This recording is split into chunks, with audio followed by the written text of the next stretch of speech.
अस्सलाम वालेकुम। उम्मीद करता हूँ आप सब ठीक होंगे। अच्छा, तो मैं बड़ी मज़े की बात बताने वाला हूँ आपको। अगर आप बिज़नेस करना चाहते हो या बिज़नेस से रिलेटेड वीडियोज़ देखते हो ना, तो मैं बड़ी इन्फॉर्मेटिव बात आपको बताने लगा हूँ। मैं जब फ़ारिग बैठा होता हूँ, तो मैं देखता रहता हूँ फ़नी बिज़नेस से रिलेटेड वीडियोज़। तो अचानक मेरे सामने एक वीडियो आई, मुझे नहीं था पता और काफ़ी लोगों को नहीं पता होगा। तो वो मैं मैकडॉनल्ड के बारे में वीडियो थी। सबसे पहले तो मुझे आप लोग ये बताओ कि किसके आप कमेंट में लाज़मी बताना कि मैकडॉनल्ड क्या बेचता है, मैकडॉनल्ड का काम क्या है, सबको पता है। ये लाज़मी कमेंट में बताना, फिर मैं आपको बताता हूँ।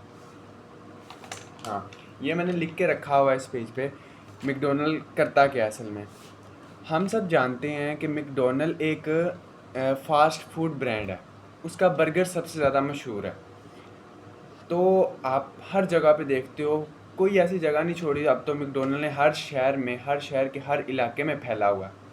हर जगह पे उसकी ब्रांचेज़ हैं। बेसिकली वैसे तो देखो, अब लोगों के तो सवाल भी आता है कि एक बर्गर बेच के जो 2-250 रुपये का बर्गर है, उसमें ज़्यादा से ज़्यादा 20-30 हद 50 रुपये मार्जिन रख लेते होंगे। तो इनकी जो नेटवर्थ है ना, वो है $217 बिलियन।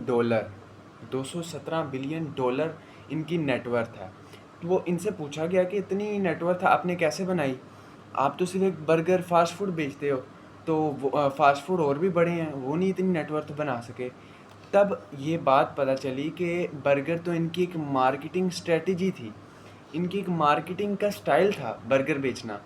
असल में बेसिकली जो मैकडॉनल्ड का बिज़नेस है वो फास्ट फूड का है ही नहीं। मैकडॉनल्ड का बिज़नेस है लैंड्स का, प्रॉपर्टी का।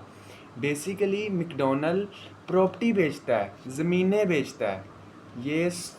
बिल्कुल भी समझ नहीं आता किसी को, ये कैसे ये असल में हो सकता है। असल में यही सच है। मैकडॉनल्ड क्या करता है भला? देखो, जो लोग कहते हैं ना कि आज के दौर में प्रॉपर्टी का काम करना बहुत मुश्किल है, और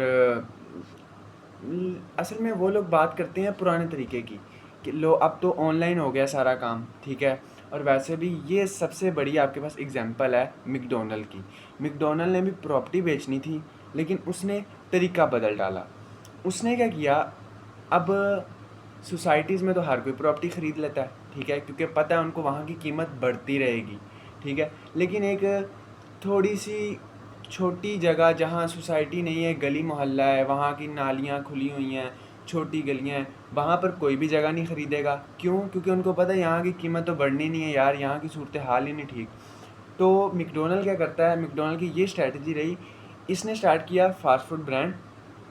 अब मैकडॉनल्ड क्या करता था, कौड़ियों के भाव वाली जो जगह होती थी ना, सस्ती तरीन जगह, उनको ख़रीद लेता था।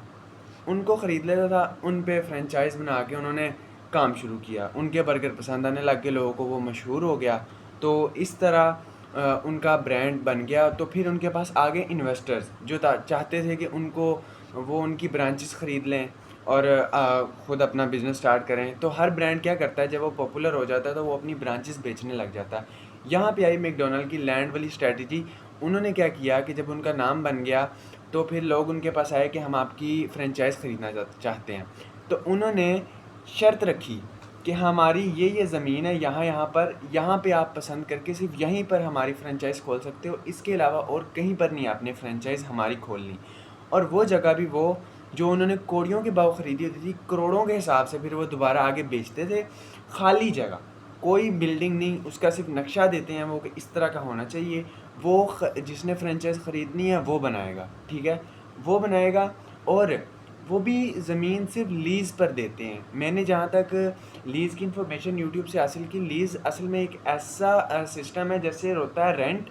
रेंट होता है कि मंथली आपने पे करना होता है, और लीज़ होता है कि आप एक लंबे अरसे के लिए आप वो प्रॉपर्टी रेंट पे लेते हो। यानी कि एक लंबे अरसे की एडवांस पेमेंट आप दे देते हो। यानी कि फॉर एग्ज़ाम्पल 99 साल के लिए आप उसकी एडवांस पेमेंट दे देते हो। वो मैकडॉनल्ड अपनी सेव कर लेता है। उस पे आपको इजाज़त दे देता है कि इस प्रॉपर्टी पे आप अब हमारी फ्रेंचाइज़ खोल लो। और जब तक वो फ्रेंचाइज़ चलती रहेगी, उसमें भी पर बर्गर बिकने का वो कमीशन लेगा, ठीक है। कमीशन भी लेगा, लीज़ की इतनी बड़ी अमाउंट भी उनके पास आ गई। और जब वो टाइम लिमिट ख़त्म होगी, तो जो फ्रेंचाइज़ का ओनर होगा, उसको आगे लीज़ पर दोबारा से रेंट उसका देना पड़ेगा।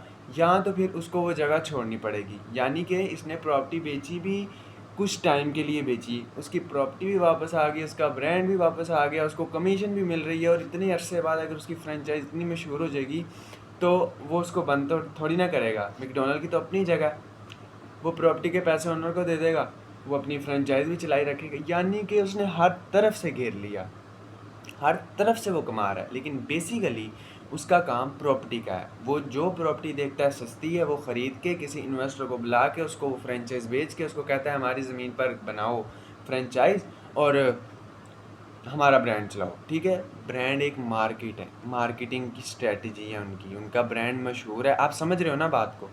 बस मैं चाहता था कि मैंने ये इन्फॉर्मेशन हासिल की, मैंने कहा आपको भी समझा दूँ कि अगर इसमें आप ज़्यादा इन्फॉर्मेशन चाहते हो, ज़्यादा बारीकी से समझना चाहते हो, तो यूट्यूब पर इसकी मैकडॉनल्ड के बारे में काफ़ी लोगों ने बातचीत की हुई है, आप वहाँ पर जाकर देख सकते हो। और दूसरी बात कि मैं वैसे बेसिकली जॉब करता हूँ, लेकिन हर किसी का शौक़ होता है अपने ख्वाब पूरे करने का, बिज़नेस करने का। तो उस चक्कर में मैं जब जॉब से फ़ारिग होकर घर आ जाता हूँ, तो फिर मैं 12-1 बजे तक रात को इन्फॉर्मेटिव चीज़ें और जो अपना आइडियाज़ वगैरह उन पर काम करता रहता हूँ। तो बस 12 साढ़े 12 का टाइम था, तो मैंने अचानक वीडियो आई तो मैंने वो देखी, तो मुझे पता चला इस तरह मैकडॉनल्ड ये करता है बेसिकली। वो फ़ास्ट फूड ब्रांड नहीं चलाता, बल्कि वो तो प्रॉपर्टियाँ बेचता है, और प्रॉपर्टी बेच के उसने आज 217 बिलियन डॉलर की नेटवर्थ बनाई हुई है। तो आप भी ऐसी इन्फॉर्मेटिव वीडियोस देखा करो, और इन फ्यूचर आप भी अपना बिज़नेस लाजमी स्टार्ट करना, मेरी ये आपको एडवाइस है। और ऐसे बिज़नेस जब आप रीड करते हो ना, इनसे आपको बहुत कुछ सीखने को मिलता है, जिससे आपको ये होता है कि आप अपना बिज़नेस जब करने लगोगे ना, तो उसमें आपको काफ़ी बेनिफिट हासिल होगा। तो बकाया इंशाल्लाह मिलेंगे नेक्स्ट वीडियो में, तब तक के लिए अल्लाह हाफ़िज़।